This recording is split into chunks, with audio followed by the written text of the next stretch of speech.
The galaxy thought humanity was weak, until Earth sent its final message. Courtesy ends. Fury begins.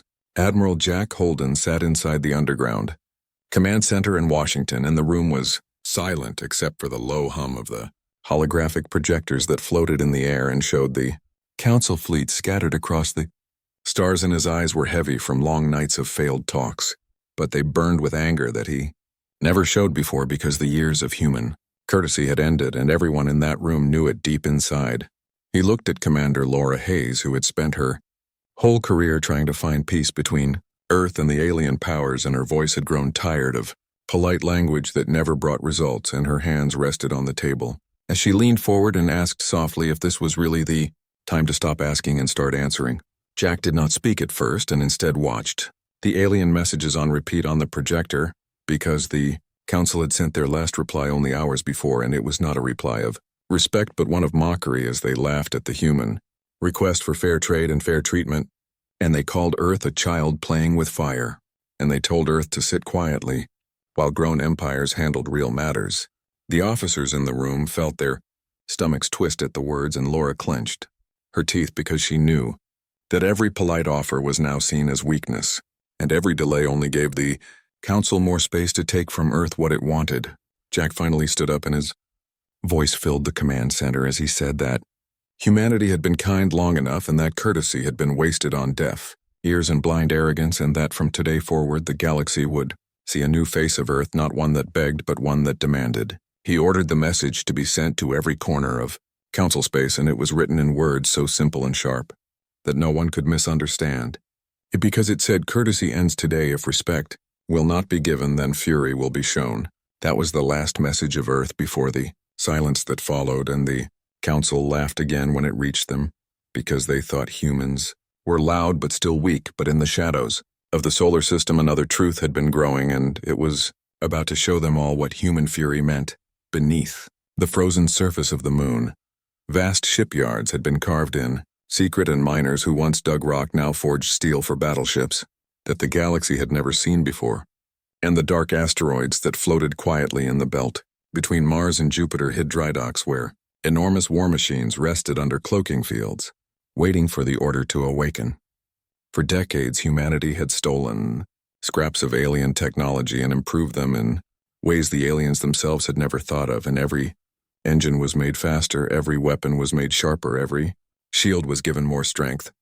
Captain Daniel Brooks walked through the heart of the iron, resolved the first of these secret ships, and his footsteps echoed against the steel floor as he looked at rows of crew standing at attention, ready to serve without question. His eyes carried the same fire as Admiral Holden, because he had lost friends during years of alien bullying and blockade, and he had sworn that when the time came, he would not hold back.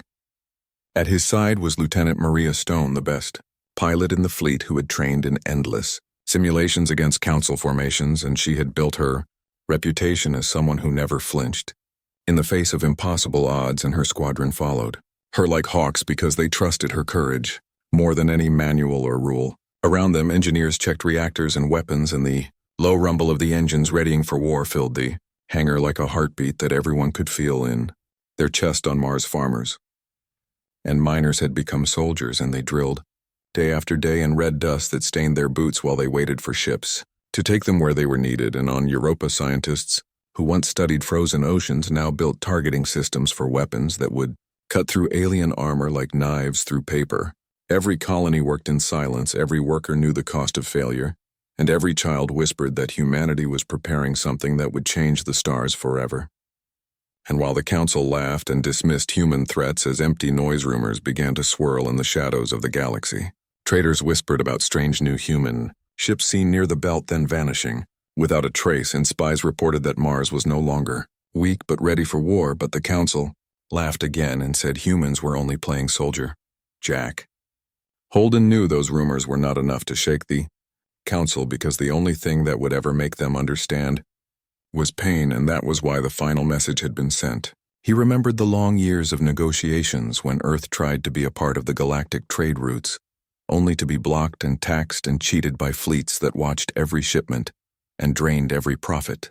He remembered the time when a human hospital ship carrying medicine for a plague in Africa was stopped by an alien patrol and forced to pay tribute before it was allowed to pass, and people died waiting. He remembered the humiliation when human ambassadors were laughed out of the council chamber and told to keep their death world animals at home. And he remembered the anger that grew every time humanity bowed its head. That anger was now a storm, and it lived inside every human soldier who waited in silence for the order to strike. Laura Hayes sat with him that night as the holograms flickered, and she spoke quietly about the weight of what they were about to do, because once Fury was released, there was no turning back, and the galaxy would never see humanity as harmless again. Jack nodded because he understood, but he also said that the galaxy had already chosen when it mocked Earth one time too many, and now it was only a matter of whether humanity would break or fight. And humanity had never been a race that broke. The hours ticked on and the order was given. The first fleets began to move in silence, slipping through the void under cloaking fields that bent light around them and the humans, who sat in the darkened cockpits of their fighters, and warships felt their hearts pounding in rhythm with the engines. Daniel Brooks stood on the bridge of the iron, resolve, and he looked at the stars stretched out before him, and he whispered that the galaxy thought humans were children, but tonight they would learn what kind of children Earth raised. Maria Stone sat in her fighter helmet on, and hands steady on the controls, as her squadron waited in the launch bay, and she told them that, when the lights went green, they would fly like wolves through the herd, and they would not stop until the enemy was broken. And every pilot in her squadron answered with one word: yes, on Earth. Families gathered in silence watching secret broadcasts that told them the truth at last, because the government had finally revealed what it had built and the people did not. Panicked, they did not run, they stood tall and whispered prayers and promises, and every father and mother told their children that tomorrow would not belong to the council anymore. Around the world, candles burned in windows and soldiers kissed their loved ones goodbye as transports carried them into orbit to join the war that had already begun. The final message had already been sent, and there was no silence now, only the deep breath of a planet about to roar. Far beyond Saturn, alien patrol ships drifted lazy and unprepared because they believed nothing could ever challenge them, and then they vanished without warning, one after another, their signals cut off and their wreckage swallowed by the black. Confusion spread through council command channels and fear began to whisper, but they still laughed and called it malfunction until the first human warship appeared above Mars, with guns lit like fire in the night. The blockade fleet that had strangled Mars for months turned to meet the intruder, and in that moment the galaxy changed forever. The iron resolve floated in the silent dark of space like a beast waiting to strike, and Captain Daniel Brooks stood at the bridge watching the stars through the wide glass panel, and he knew that everything humanity had built in secret was now coming into the light. The council still thought Earth was weak and small, but the truth was spread across hidden shipyards and deep mines and secret bases, where ordinary people had given everything to prepare for this moment, and now there was no turning back. Lieutenant Maria Stone stood beside him, checking the readiness of her pilots, and she felt the familiar calm before battle that always came to her when others shook with nerves, because flying was not just a duty for her, it was life, and she would not allow the council to win another inch. On Earth, Admiral Jack Holden monitored every movement from the underground command center, and he felt the weight of every life under his command pressing against his shoulders, but he never let his face show fear, because he knew that if he faltered, even for a second, then everyone who believed in him would lose their hope. Commander Laura Hayes stood at his side, always steady and sharp, and she reminded him that humanity had prepared too long and too hard to ever fail now, and that even if the Council sent their largest fleets, Earth was ready to answer in ways they would never expect. The message they had sent still echoed through the galaxy, but the Council laughed it off in their chambers, telling themselves that humans were only acting bold and had nothing to back up their words, yet deep inside their fear had already begun to grow. The gathering storm was not just in ships and weapons, but also in people, because the miners of Mars who had once broken rock now stood in uniform with rifles in their hands, and the engineers of Europa, who once studied ice, now built targeting systems sharper than anything the Council used, and every man and woman carried with them memories of insults and losses that the Council had caused, and they were ready to repay it all. In the asteroid belt, massive shipyards came alive as lights flickered across their steel frames, and thousands of workers pushed the last of their hidden ships out into space, and in those moments, the fleet of Earth became something real and terrifying. something no alien spy could fully explain to the Council, because the Council had never believed such things were possible from humans. Daniel Brooks walked through the corridors of the Iron Resolve, visiting every section of his ship, because he wanted every crew member to see that their captain trusted them and that he was ready to lead them into the fire. He shook hands with engineers in the reactor chamber, and he stood with gunners who polished their weapons with nervous pride, and he looked into the eyes of young soldiers who had never left Earth before, but who were about to fly into battles that would echo through history, and in every eye he saw not fear but determination. Maria Stone moved through the hangars, speaking to her pilots and giving them simple words that cut straight through nerves and reminded them that they were fighting not only for their lives but for their families, for their world, and for every insult the galaxy had thrown at them. Meanwhile, deep in Council space, whispers began to spread faster than officials could contain them, because traders spoke of human fleets appearing and then vanishing, and mercenaries who had fought in skirmishes claimed that human ships were stronger and faster than expected, and even Council officers began to question if the humans had been underestimated, but the leaders silenced them and insisted that no Deathworld species could ever rise against their centuries of power. But fear has a way of spreading, and on dozens of alien worlds oppressed species listened to those whispers with hope for the first time in generations, because they had suffered under the Council's chains for too long. And now they dreamed that maybe humans could break the chains that no one else dared to touch. Jack Holden knew this storm was more than just human revenge. It was the spark that could ignite across the galaxy if they played their cards right, and he told Laura Hayes that they had to fight with both strength and vision, because the Council was not only an enemy, it was also a prison that held many others inside. Laura agreed, and she began working on plans not just for battles but for alliances with rebel groups who had waited centuries for someone to stand beside them. She knew that when the humans struck, the galaxy would watch every move, and if they played it right, then Earth would not fight alone. Back aboard the Iron Resolve, Daniel Brooks stood once more on the bridge as final preparations were made, and he thought about the path that had led him here. He remembered the blockade over Mars, when alien cruisers demanded tribute from every cargo ship, and when his younger brother had died waiting for medicine that never arrived, because the patrols had stopped the transport until payment was made. That memory burned inside him like fire, and he swore that no human would ever beg again. Maria Stone thought of the day she had seen human diplomats laughed out of the Council chamber, and how their faces had been mocked for being fragile Deathworlders who survived by luck alone, and that memory sharpened her every movement as she readied her squadron. The gathering storm was ready to break. The fleets hidden on the moon and the asteroid belt were moving into position like shadows creeping across the stars, and the Iron Resolve was only the first of many ships built to fight. Earth was no longer asking, Earth was no longer waiting. Earth was no longer the child at the table begging for scraps. Humanity had risen in silence, and now the galaxy was about to hear its roar. The first strike did not begin with loud words or grand announcements. It began with silence that spread across the black of space and swallowed alien patrols without warning. Near Saturn ships that had for years watched over human trade routes simply vanished one by one, and their last signals were never answered because there was no time to cry for help. The Council dismissed it at first as technical failures because they could not imagine that humans had done it. But deep in their hearts, unease began to stir, because nothing about the disappearances made sense. On Earth, Admiral Jack Holden received the first reports in the Underground Command Center, and he knew that history had just shifted.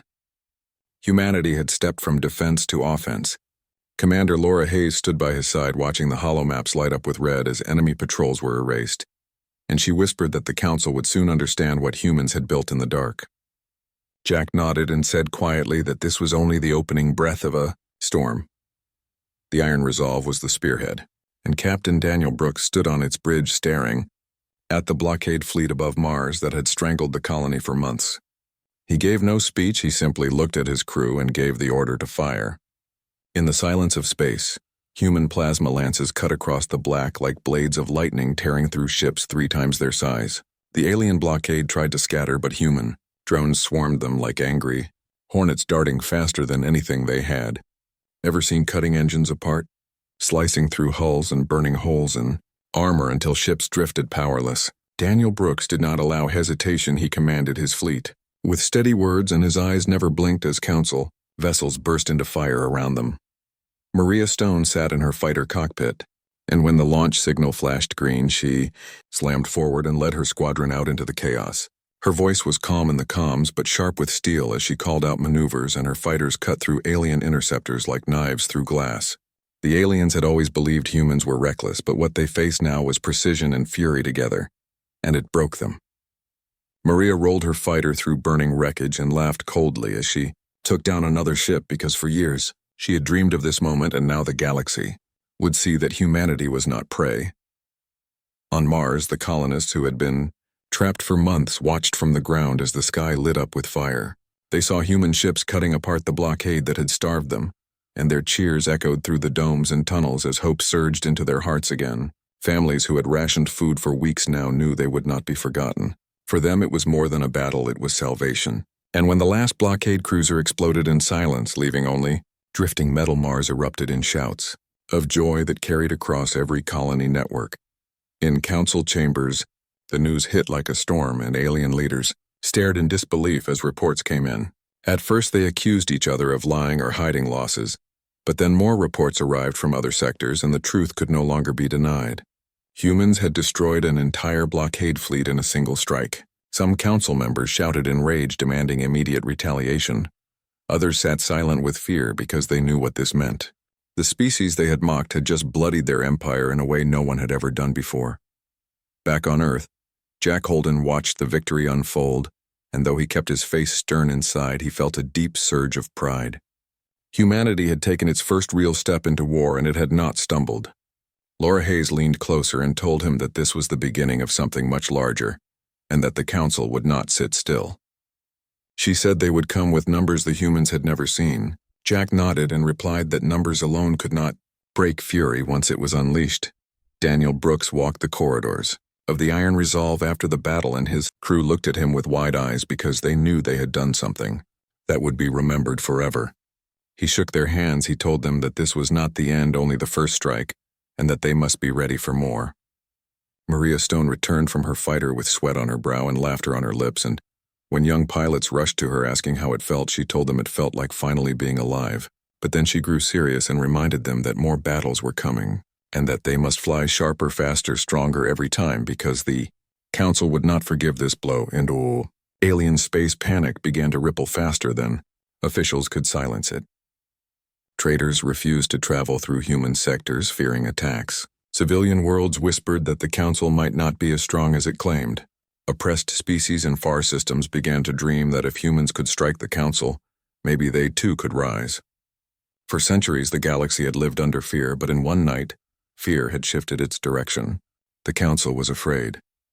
Jack Holden called a meeting of Earth's fleet commanders and told them that the Council would now come with all their fury. He said humanity had to be ready not only with weapons but with alliances, because the Council was powerful, but it was also brittle, built on fear and oppression.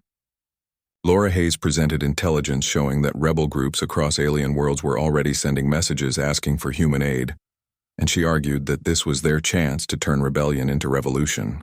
Jack agreed and gave the order to open secret channels to those rebels. Humanity would not fight alone. The Council wasted no time. Within days, they gathered fleets twice the size of anything Earth had ever faced, and they sent them roaring toward human colonies to crush resistance before it could grow. But what they did not know was that every move they made was being watched by human intelligence satellites hidden in asteroid fields and cloaked probes floating in dark orbits. The Council moved with arrogance, confident that numbers would end the human rebellion in a single sweep. What they were walking into were traps designed by Laura Hayes, traps built to exploit every weakness in their rigid doctrines. Maria Stone trained her squadron day and night in preparation. She pushed her pilots harder than ever because she knew that the next fight would not be simple. She told them that the Council would come with endless ships, but that every human fighter was worth 10 of theirs, because humans had something the Council did not heart, that refused to die. Her pilots listened with fierce eyes and promised her they would never break formation. Daniel Brooks stood before his officers and reminded them that they were not fighting for conquest, but for survival and for respect, and that they must show the galaxy that humanity would never kneel again. When the Council fleets entered human space, the stars lit with fire once more. Battles erupted over Europa, over Titan, and across the asteroid belt. Human ships fought like wolves, striking and vanishing, luring larger fleets into narrow fields where ambushes tore them apart. Rebels on alien worlds rose at the same time, burning Council supply depots and sabotaging communications, so that enemy fleets found themselves cut off and lost. The war had begun in full, and humanity was not only surviving, it was winning. The war did not slow down after the first victories. It grew faster and harsher, like a storm that refused to rest. Across the galaxy, Council fleets regrouped and came again with numbers that seemed endless. They wanted to crush humans quickly before their reputation could spread further. But every attack became another lesson for humanity, and every defeat made humans stronger. The galaxy began to whisper that the Deathworlders were not only surviving, but forcing the most powerful empire in the stars to bleed. Admiral Jack Holden sat inside the underground command base on Earth, watching the holo map that showed entire star systems, covered in red and blue lights. Red for the Council, blue for humanity and its growing allies. He rubbed his tired eyes, but his voice stayed steady when he told his officers that they had entered the long war now. It would not be weeks or months, it would be years, maybe decades, but they must never let the flame die. Laura Hayes stood at his side, explaining the new reports from rebel worlds, where uprisings had grown into real wars. She said entire planets were fighting back against the Council using human weapons smuggled across trade lanes. Jack listened, and then he smiled thinly, saying that fear had begun to change sides. Captain Daniel Brooks on the Iron Resolve prepared for a new campaign in the Vega sector. This was not only about defense, it was about striking deep into Council lines and cutting supply routes that fed their massive fleets. His crew worked without rest, upgrading weapons, repairing hulls, and preparing drones for battle. Daniel walked among them, speaking quietly to each group, reminding them that they were part of history that no one would ever forget. They did not fight for riches or conquest, but for survival and freedom, and that was stronger than any empire. Maria Stone and her fighter squadron were ordered to escort transports, carrying weapons to rebels on a Council-controlled planet. It was one of the most dangerous missions because if they were caught, the Council would unleash everything to stop them. Yet Maria accepted the mission without fear. She told her pilots that every risk was worth it, because each weapon delivered meant another rebellion that could survive. When they entered the system, Council patrols intercepted them immediately, but Maria led her fighters into a furious dance of fire, cutting the enemy apart before they could touch the transports. Her voice over the comm was cold, sharp, and full of command, and her pilots followed her through impossible maneuvers. By the time the mission was done, the transports had landed and thousands of rebels were armed. On the planet below, rebels who had hidden in caves for years came out holding human rifles for the first time. They looked at the sky where Maria's squadron vanished into the stars, and they shouted with voices that shook the night. For them, the weapons were not just tools, they were proof that humanity was with them. Hope spread like wildfire. The Council tried to crush it with terror raids, but the more they struck, the stronger the rebellion grew, because now the rebels believed they could win. In the Council chambers, chaos ruled. Some leaders screamed for total war, saying humanity must be burned from existence no matter the cost. Others warned that such fury would only feed rebellion across their empire. They argued for hours until the walls echoed with their voices, but no agreement came. Deep inside, they all felt the same fear that had begun to rot their confidence. They had underestimated the humans, and now the empire trembled. Jack Holden received secret transmissions from 3 different alien races who wanted to meet with him. They were not rebels, but official representatives of minor species, tired of the Council's tyranny. They wanted to know if humanity truly intended to fight until the end, or if they would surrender once the pressure grew too great. Jack met them in silence, then spoke slowly, telling them that humans did not kneel to tyrants and never had in their history. He said they had faced extinction on their own planet countless times and survived, and that no empire could scare them into submission. The alien envoys left the meeting shaken, because they saw in his eyes that he meant every word. Meanwhile, Daniel Brooks led the Iron Resolve and a small fleet into the Vega sector. The mission was clear-cut: Council supply lines, destroy fuel depots, and make the enemy bleed resources until their fleets slowed. It was a dangerous mission, because the Vega sector was heavily guarded, but Daniel's fleet moved like ghosts, using asteroid fields and nebula clouds to strike and vanish. Every depot destroyed sent shockwaves through Council logistics, and every convoy lost made their admirals curse the name of humanity. Daniel's crew fought battle after battle with no rest, But they never broke because they believed in their captain and in the cause. Maria Stone's squadron was ordered to fly support in the Vega raids. Her pilots became legends among the fleet because they never returned without victories. In one battle, Maria personally lured a Council battleship into a minefield, set by human drones destroying a vessel that had terrorized rebels for years. Her name began to spread across the galaxy, whispered even among alien civilians who had never seen her. She became the symbol of death from the skies, swift, sharp, and unstoppable. On Mars, the colonists rebuilt their cities under the protection of human fleets. For months they had lived under starvation, now they lived with new hope. Children played in streets again. Families planted crops and workers built new factories dedicated to supplying the war effort. Mars had become a fortress world, and every colonist swore that they would never again live under Council chains. When human soldiers passed through the streets, the colonists cheered because they knew those soldiers had saved their lives. But the Council was not broken yet. They gathered their greatest fleet in the Orion Arm, a force larger than anything seen in centuries. They called it the Hammer because they intended to crush Earth and end the war in a single strike. Hundreds of warships filled the void, their weapons gleaming, and their admirals swore they would erase humanity from the stars. Their fleet began its march toward human space, confident that numbers would win where fear had failed. Jack Holden received the reports and knew what was coming. The largest fleet ever assembled was heading straight for humanity. But instead of fear, his eyes hardened. He told his commanders that the Hammer would not break Earth, it would shatter upon it. He ordered every ship, every drone, and every hidden weapon to prepare. Laura Hayes presented her plan, a massive trap that would lure the Hammer into the Sol system itself, and then surround and annihilate it. Jack agreed and gave the order. Humanity would make its stand not in the shadows, but in the heart of its home. Daniel Brooks prepared his crew for the coming storm. He told them that this would be the battle that defined the future. Either they would survive and rise or fall and vanish. His officers listened with steady hearts and swore to fight to their last breath. Maria Stone gathered her pilots and told them that the Hammer fleet was not just an army, it was a monster that had to be slain. She said they would not fight for medals or fame, but for their families, their homes, and their people. Her pilots nodded and tightened their helmets, ready to meet the storm.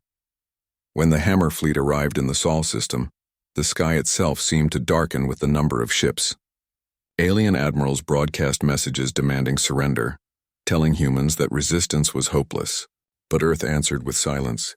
Then the human fleet rose from behind the moons, from the asteroid belt, from hidden stations in the black. Thousands of ships burst into motion, swarming like a tide. The trap was sprung.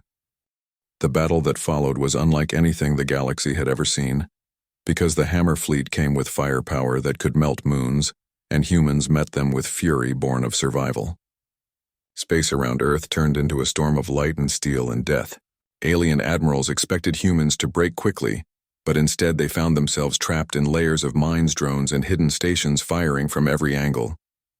The void shook as ships exploded one after another, yet still the fight raged on. Captain Daniel Brooks on the Iron Resolve felt every vibration through his ship as they weaved between enemy cruisers. His crew fought with steady hands, though their eyes burned with exhaustion. Every order Daniel gave was short and simple. Cut engines, fire drones, shield the flank.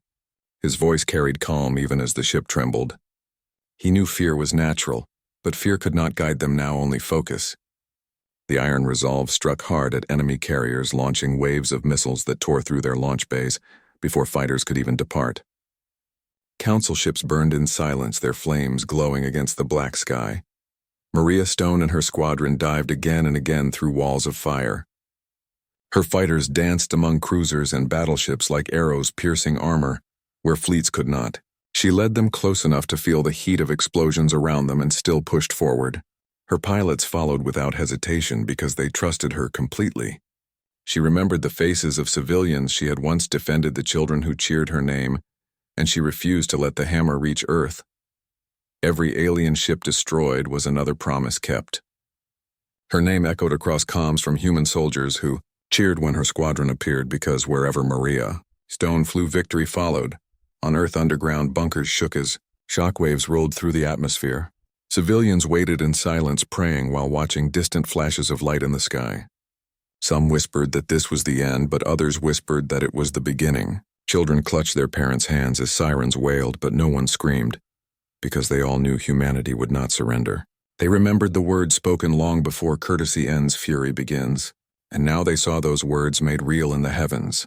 Admiral Jack Holden stood at the Central Command Station deep below Earth. His eyes never left the hollow map as red dots filled the sky. He gave no speeches, only commands sharp and cold. Move the carriers, pull back the cruisers, launch the hidden reserves. He guided fleets like pieces on a board, and every move drove the hammer deeper into the trap. Council admirals screamed over their channels as they realized what had been waiting for them all along. Jack had turned the Sol system into a fortress, and the hammer was now locked inside it. The Council fleet answered with desperation. They unleashed superweapons that cracked asteroids apart and boiled oceans on distant moons. Human ships were torn in half, whole crews lost in seconds. Still, the human fleet pressed forward. For every ship lost, 2 more struck back harder. Alien admirals could not understand why humans fought without fear of death. Why even as ships burned and thousands died, the survivors kept coming. They did not know that on Earth death had always walked beside humanity, that survival had always been earned in fire and blood. Daniel Brooks stared at the wreckage of half his squadron on the tactical screen, but his jaw remained tight. He told his crew to remember the fallen not with tears but with fire. The Iron Resolve charged through enemy lines and delivered a killing blow to a Council flagship. The explosion was so bright it painted the void like a second sun. Daniel did not cheer, he only said quietly, "One more gone." His crew answered with steady voices saying, "Then we move to the next." Maria Stone lost 2 pilots in a single pass, but she did not break. Her voice carried steel as she ordered the rest to tighten formation. She whispered their names once, then turned her fury against the enemy. Her fighter cut through shields that should have been impossible to break because she refused to stop. Enemy captains cursed her name, shouted for someone to stop her, but none could. Across the fleet, whispers spread that Maria Stone was death given wings. Meanwhile, on Earth, something no one expected happened. A transmission arrived from deep space from races who had once feared to even speak.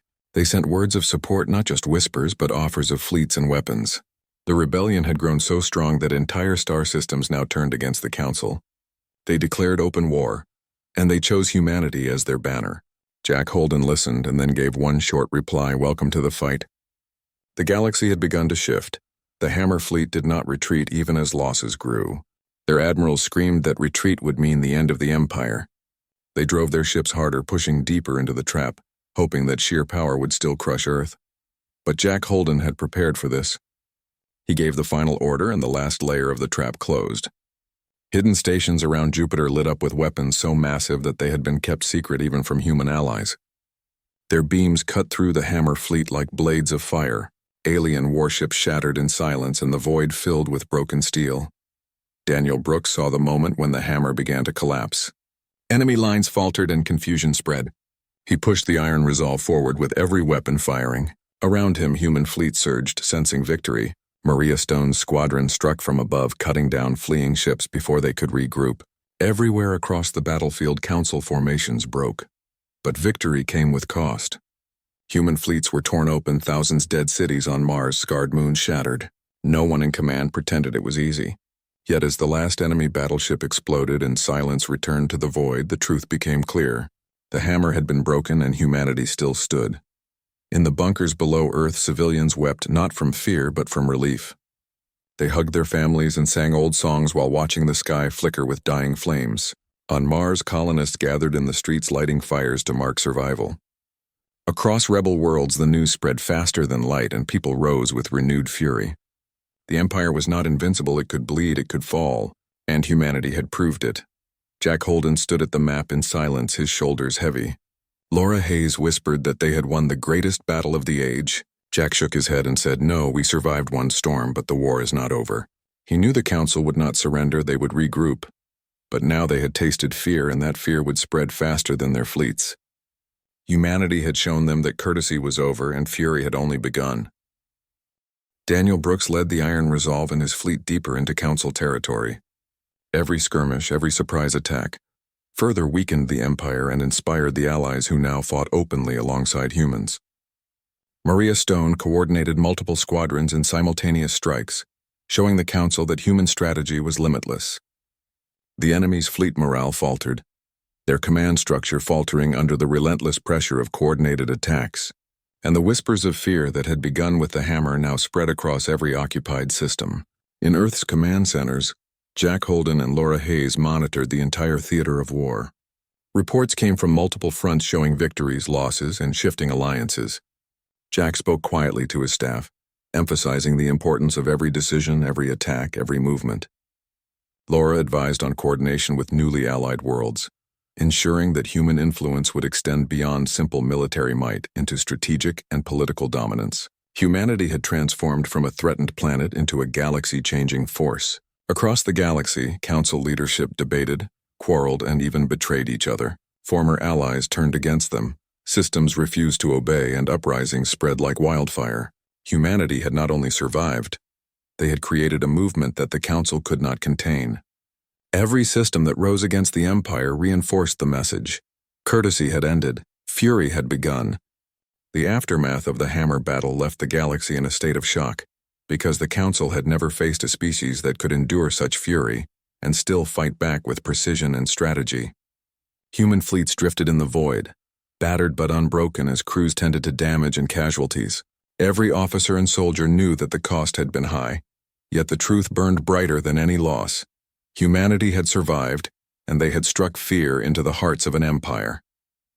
Captain Daniel Brooks walked through the corridors of the Iron Resolve inspecting repairs. His hands were steady, his eyes sharp, and his voice carried calm as he spoke to crews who had just survived hell itself. He reminded them that their victory was not the end, it was the beginning. Every pilot, engineer, and gunner listened and nodded, knowing that their work had earned the respect of the galaxy and the hatred of those who had once mocked Earth. Maria Stone prepared for the next sortie, knowing the council would return with more ships and more cunning. She briefed her pilots in the hangar, each word simple, direct, and filled with the weight of experience. She said that today they had proven humans could fight the impossible, but tomorrow they would prove that humans could dominate it. Her squadron responded with quiet confidence, hands tightening on controls, eyes sharp. Every maneuver they had learned, every trick from simulations, would now be tested in real battles that would determine the survival of not only Earth, but countless allied worlds that now looked to humanity for hope. On Earth, Admiral Jack Holden and Commander Laura Hayes monitored every corner of the galaxy with the holographic display. Reports streamed in from rebel allies, from hidden fleets, and from distant planets where humans had secretly established bases. Jack spoke quietly to his officers, saying that the council was shaken, but their pride would not allow them to surrender. Laura reminded him that fear had already spread through their ranks, that rebellions were growing, and that every world the council had once ruled would begin questioning their power. Jack nodded, knowing the strategy was not just to win battles but to destabilize an entire empire with hope and fury. Deep in the Sol system, Daniel Brooks led a fleet into the Typhon sector, where council supply lines still existed. Each convoy destroyed weakened the Empire's reach. Each planet liberated created allies who were now ready to fight alongside humans. The Iron Resolve moved like a phantom through asteroid fields, striking with drones and missiles that council captains could not anticipate. Every victory gave the fleet confidence, every challenge honed their skill, and every survivor added to a growing legend of humanity that stretched across the stars. Maria Stone and her squadron carried out precision strikes against orbital platforms that had terrorized allied worlds for decades. Their speed and coordination were unmatched, and her voice on the comms was steady, guiding pilots through impossible maneuvers. One battle saw her fighter weave through the beams of a superweapon, destroy its targeting array, and retreat without a scratch. Her name was whispered across planets, both by humans and aliens who had once feared Earth. She became a symbol of what it meant to never bow, to never retreat, and to never underestimate the fury of a species forged on a death world. Meanwhile, the council attempted to regroup. Their admirals argued endlessly. Their fleets shuffled to meet human attacks, but the rigidity of their tactics, which had worked for centuries, was now their weakness. They could not anticipate the clever ambushes or the hidden bases. They could not predict humans who adapted with every strike. Alien generals began to understand what humans had always known. Adaptability, courage, and unyielding determination were stronger than numbers alone. Panic began to spread among council officers who once laughed at Earth, and their empire's cohesion started to fracture. On Mars, Colonists rebuilt cities and fortified bases in anticipation of another attack. Farmers, miners, and engineers who had once been ordinary people now worked as soldiers and technicians. They constructed weapons, repaired ships, and trained with precision. Civilians watched as fleets returned from battles and cheered when pilots and crews disembarked safely. Children played in the streets, their laughter carrying over fields and domes, and parents whispered that Earth had finally earned the respect it had long been denied. Every human, from soldier to civilian, understood that their survival had become a beacon to the galaxy. Admiral Jack Holden called a meeting with human fleet commanders. The reports were encouraging. Rebel worlds had joined the fight, Council supply lines were weakened, and morale across human colonies was at an all-time high. Jack's voice was calm, his orders sharp. They would strike decisively at key Council strongholds, liberate occupied planets, and continue to destabilize their control. Laura Hayes presented intelligence showing that Council forces were growing desperate, that internal dissent had begun, and that it was the perfect moment to press forward. Jack approved the plan, knowing that humanity was now not only defending its home but shaping the future of the galaxy. Daniel Brooks prepared his fleet for a deep strike into the outer sectors of Council space. Every pilot, gunner, and technician understood the stakes. They would face overwhelming numbers, but humanity had learned to turn weakness into advantage. Using asteroid belts, nebulae, and hidden stations, they would strike quickly and vanish before the Council could retaliate. Every maneuver, every attack was calculated to not only destroy enemy forces but to inspire allies and weaken the Council's grip on occupied worlds. Maria Stone led her squadron into the Lyris sector where Council patrols were enforcing brutal control. Her pilots moved like shadows, firing precise shots, taking out weapons platforms, and disrupting enemy communication arrays. Civilians who watched from hidden bases cheered silently, their hope renewed. Rebel forces on the surface rose up in coordination with the strikes from above, creating chaos the Council could not contain. For the first time, many of these worlds had seen coordinated action against their oppressors, led by humans who refused to surrender. As the war spread, the Council began to fracture. Some systems refused orders, citing the losses inflicted by humans. Internal conflicts erupted among alien species who had been united under the Council's rule. Jack Holden and Laura Hayes received reports that these dissenting systems were now open to alliance, and messages were sent offering support and coordination.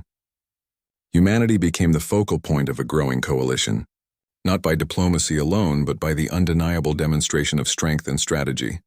On Earth, civilians watched as human fleets prepared for their largest campaign yet. Families stood together, holding children close as ships launched into the void.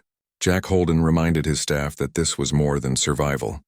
This was the moment to show the galaxy the power of a united humanity. Laura Hayes coordinated logistics, supply lines, and intelligence channels to ensure the fleets could operate without pause. Every preparation was meticulous, for the humans knew that the next battles would define the new order of the galaxy. Daniel Brooks's fleet approached the Navaris sector, a heavily fortified Council region. He and his officers studied every map, predicted every patrol, and calculated every possible outcome. When the first strike began, human ships moved with deadly precision, attacking supply lines, destroying orbital fortresses, and protecting allied worlds. Every engagement was measured, every maneuver decisive, and every victory chipped away at the Council's confidence. Pilots followed Maria Stone's lead, adapting instantly to the unexpected and turning each challenge into a triumph. Meanwhile, the rebellion across alien worlds surged. Once timid or oppressed populations now fought openly, inspired by humanity's example.